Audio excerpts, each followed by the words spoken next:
Welcome to Sun News at Noon. I'm Abby Hale. And I'm Ella McClure. Thanks for tuning in. Utah Tech University's Institute for Continued Learning and Intermountain Health are collaborating to offer free mini med school lectures to all students and the public. President of the ICL Council, Dr. Warren Stuckey, says the series' philosophy is that health education should empower patients to become advocated for their own health care and make informed decisions. The sessions start every Wednesday beginning February 11th to March 4th from 5:30 to 6:30 p.m. in the Browning Building. The Institute of Religion now requires permits for its parking lot, and vehicles without one may receive a ticket. I spoke to a few Utah Tech students about the policy. I was aware of it. I was aware that you had to take a certain amount of institute classes to be able to have the permit, but I wasn't aware that it would take effect so soon. Not really, no. I feel like since I park more in the general parking area and not in a more restricted area, I have the same problems of I have to get here 20 minutes earlier than I normally do just to park. A couple people I've known have gotten a ticket just because they're not aware of it and they haven't filled out the form through the institute in order to park and have a permit for it. I think it does both. It will hurt students just because oh, that was extra parking that we had that now we have to do another whole thing for it, have a permit for, but then it'll also help the people who only take institute classes, so that'll help them a lot more. I fill out the Google form and it's super easy and simple. I just think it's funny when I have the permit in my windshield and I still get a paper that's you need a parking permit. I don't know if that's a warning or if they're just saying make sure you have a permit before they start checking the license plate. So that's my only complaint. I honestly haven't known much about it. I just thought that if you had a Utah Tech parking pass, you were good. I haven't run into that problem as of yet. I always find a place to park somewhere, so I haven't had that problem, but it's obviously pretty full quite consistently. Utah Tech students are giving back to the community by helping residents with their spring cleaning. This is the largest service project held by the Utah Tech Association. Members of UTSA, Bo Kendrick and Janie Rice, talk more about the project. Service projects, there's many throughout the year. First, they help students with hours that they need. Some majors require hours that you need for your major to graduate. So we provide opportunities to serve. And then also it's just a great way for community to see the growth that Utah Tech has. If we didn't have the community, we wouldn't be where we are today.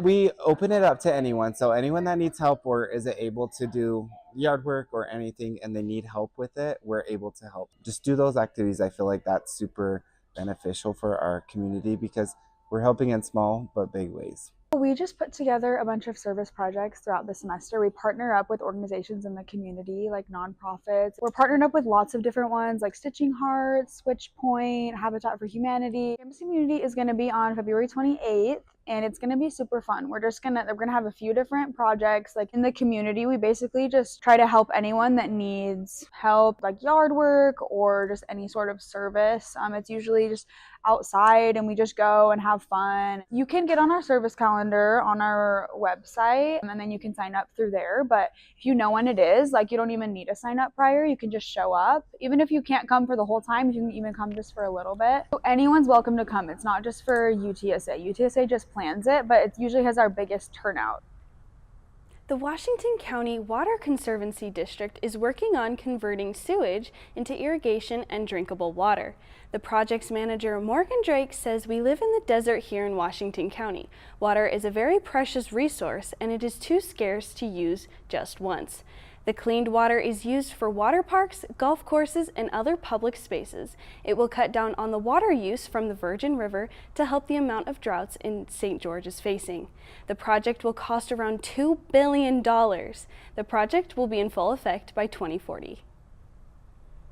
The St. George Police Department is investigating an overnight vandalism spree damaging multiple cars in the Bloomington and Little Valley area. A video posted on Instagram shows 5 cars' windshields being destroyed in different neighborhoods and around $20,000 worth of damages to the vehicles. An individual is in custody, but the police have not publicly released the name. This is a reminder to be safe where you park around campus. St. George is ranked the #1 best performing small city in America by the Milken Institute's 2026 report. The ranking considers job growth, high-tech development, wage increases, and overall economic opportunity. St. George was at the top with jobs increasing by 55% as of last year, especially in education and healthcare. A clear sign that the city's economy continues to thrive. Well, I definitely agree that St. George is definitely one of the best cities in America, but it's going to be busy this weekend for Valentine's. Ella, do you have any plans? Yeah, I'm just gonna watch a cute little rom-com, maybe eat some chocolates, and have a good time. I love it. Okay, after the break, Gage Lesh will bring you the latest Trailblazer highlights. Welcome to Utah Tech University. From classrooms to cliffs and lectures to lakes. Here, we celebrate active learning, active life.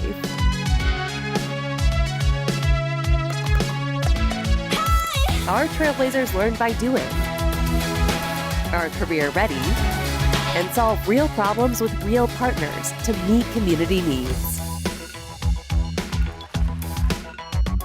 Here, students get the full college experience and choose from 300 affordable academic programs.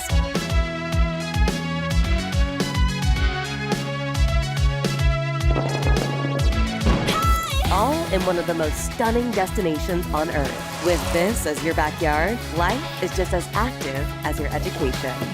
Come experience active learning, active life at Utah Tech University.